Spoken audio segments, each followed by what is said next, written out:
Every month the Holy Father has two intentions that he asks the whole Church to pray for. One is a general intention, the other is a missionary intention. And the general intention for January 2012 is that the victims of natural disasters may receive the spiritual and material comfort they need to rebuild their lives. Colombans are no strangers to natural disasters. In the 1930s, when Colombian priests and sisters worked in China, they had to deal with a situation where millions of people were affected by long-term floods in that country. And they had to try to protect especially women and children and provide them with food. And they did a wonderful job under very difficult circumstances. Here in the Philippines, we are used to natural disasters, occasional earthquakes, and more frequently typhoons.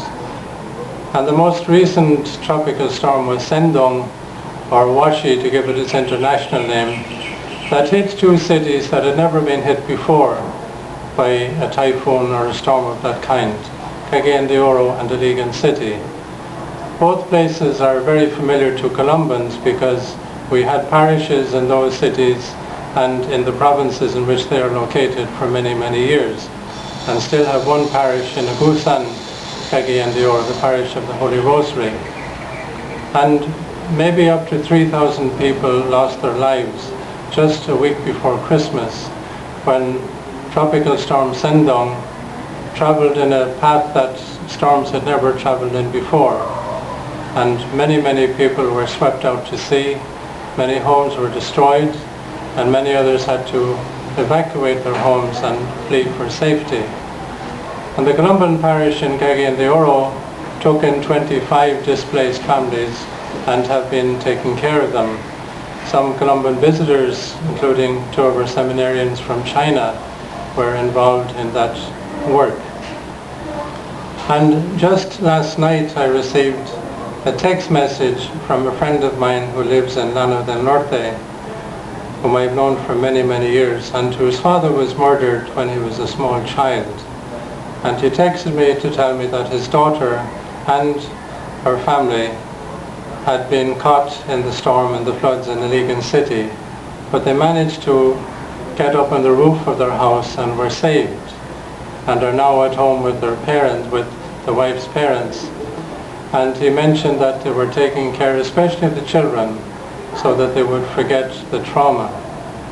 And I texted him to say, "Kaloy sa Diyos nga naluwas sila," the mercy of God that they were saved. And he texted me back a very striking message in English.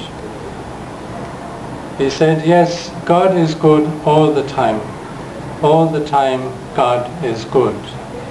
And not for the first time, I've been struck by the marvelous resilience of Filipinos in the face of disasters of any kind, whether they are natural disasters or disasters caused by war. And I believe that this resilience is based in faith. And I pray that those who have been directly affected by the recent storm, and I believe that they are already experiencing the fruits of the prayer of many, the prayer that the Holy Father has suggested to us for the month of January, that the victims of natural disasters may receive the spiritual and material comfort they need to rebuild their lives. And to repeat again the message of my friend, the father of the daughter and the grandfather of the children who were saved from death in Iligan City. Yes, God is good all the time. All the time God is good.